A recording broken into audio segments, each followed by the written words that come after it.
Selamat pagi, bersama saya Cindy Raja. Mari awali aktivitas dan pelayanan Anda melalui renungan pagi. Yesus, nama di atas segala nama. Yesus adalah Alfa dan Omega, pencipta langit dan bumi, pemberi setiap pemberian yang baik dan sempurna, dan pemikul beban besar kita. Kepada mereka yang hancur oleh dosa, Dia adalah juru selamat yang sempurna, perantara yang agung, perantara yang maha kuasa, dan kapten keselamatan kita. Ditulis oleh Ellen G. White bersama Pendeta Denny Kanajo. Selamat mendengarkan. Selamat pagi para pendengar yang diberkati oleh Tuhan dimanapun Anda berada saat ini. Kita akan sama-sama mendengarkan firman Tuhan melalui audio renungan pagi. Pada tanggal 30 Juni 2024 dengan judul Yang Menguduskan. Sebelum kita melanjutkan bacaan renungan kita pada pagi hari ini, kembali saya mengajak semua para pendengar yang setia untuk berdoa bersama-sama. Bapa kami yang bersemayam di dalam takhta kerajaan sorga, terima kasih Tuhan Yesus.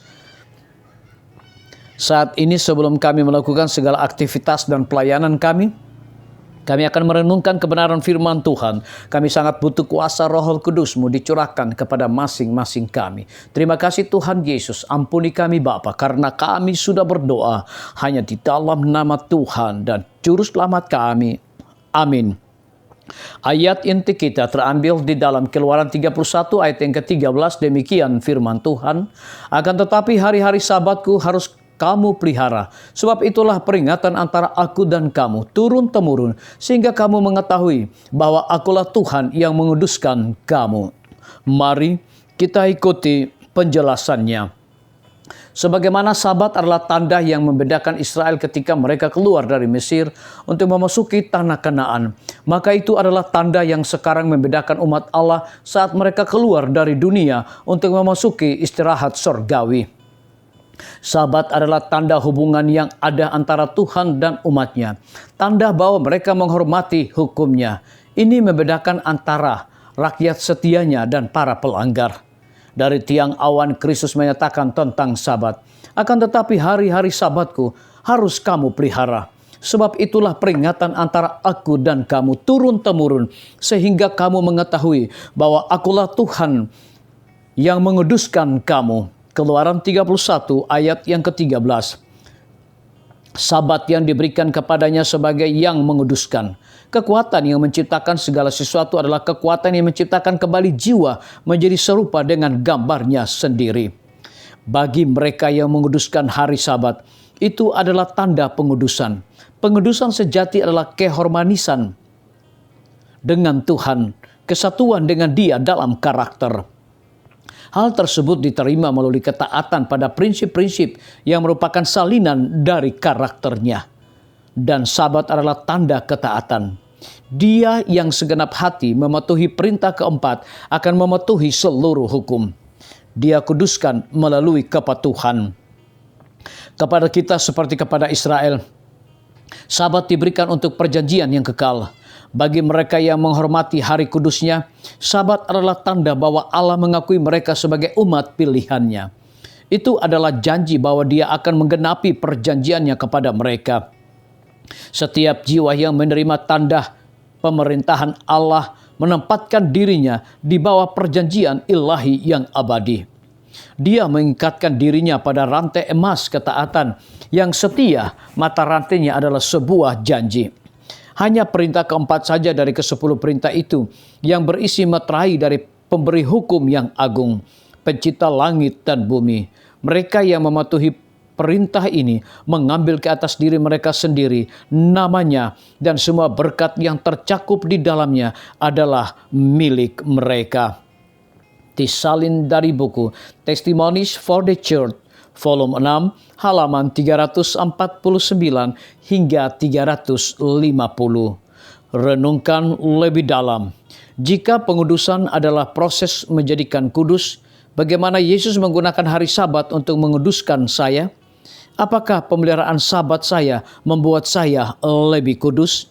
Biarlah bacaan renungan kita saat ini akan menjadi berkat bagi kita semua. Kembali saya mengajak semua para pendengar yang setia untuk berdoa bersama-sama. Bapa di sorga, terima kasih Tuhan Yesus oleh karena firman-Mu pada pagi hari ini memberikan satu berkat sukacita rohani terlebih, mengingatkan kembali kepada kami dengan pencipta kami yaitu Allah, sumber kekudusan, dan Allah lah yang memberikan hari Sabat kepada kami sebagai manusia ciptaan yang paling mulia. Saat ini kembali hamba-Mu berdoa untuk pemerintah kami. Tuhan memberkati Bapak Presiden bersama Wakil Presiden, para menteri dan seluruh stafnya. Bapak Gubernur bersama dengan wakil, Bapak Bupati bersama dengan wakil, Bapak Wali Kota bersama dengan wakil, camat dan seluruh stafnya, kepala desa, lurah, RT, RW, dimanapun mereka berada. Tuhan lindungi mereka, Tuhan pelihara mereka, berikan mereka hikmat, sukacita, kekuatan, kesehatan untuk menjalankan roda pemerintahan boleh sesuai dengan amanah dan titah Tuhan sendiri. Kami juga berdoa untuk para tim medis. Tuhan berkati dokter umum, dokter spesialis, perawat, bidan, para apoteker, dan semua yang memberikan waktu tenaga mereka untuk memberikan pelayanan ke setiap para pasien yang di rumah sakit, puskesmas, bahkan pustu. Biarlah kekuatan, kesehatan, roh, dedikasi yang tinggi Tuhan berikan kepada masing-masing mereka. Pimpinan-pimpinan organisasi gerejawi Tuhan dari tingkat yang tertinggi sampai kepada seluruh gembala jemaat. Saat ini Tuhan, mereka butuh kuasa Roh Kudus dalam pelayanan mereka setiap hari. Guru-guru, kepala sekolah, setiap siswa, mahasiswa, dosen, rektor di setiap lembaga pendidikan swasta maupun negeri. Tuhan berkati mereka, Tuhan urapi mereka, agar mereka mendidik setiap siswa bahkan mahasiswa memiliki nilai-nilai religius dalam diri mereka masing-masing. TNI, Polri, PNS, wira swasta, petani, pedagang, nelayan, ojek online, saudara-saudara kami juga yang ada dalam penjara, Tuhan berkati mereka, Tuhan hiburkan mereka, Tuhan juga cukupkan segala kebutuhan mereka masing-masing. Para pendengar yang setia yang berulang tahun saat ini dimanapun mereka berada, biarlah dengan bertambahnya usia yang Tuhan berikan bagi hidup mereka, mereka hidup selalu bersyukur dan juga menjadi pelaku firman Tuhan. Yang berada di dalam kebimbangan ketidakpastian hidup, Tuhan juga berikan iman yang teguh untuk mereka tetap percaya akan janji Tuhan dalam hidup mereka. Terima kasih Tuhan Yesus, dengarlah doa dan permohonan kami Bapa, dan mau mengampuni segala dosa kami. Karena kami sudah berdoa hanya di dalam nama Tuhan dan Juru Selamat kami. Amin. Demikian firman Tuhan yang telah kita dengarkan. Semoga hari ini menjadi berkat bagi kita semua. Sampai jumpa, Tuhan memberkati.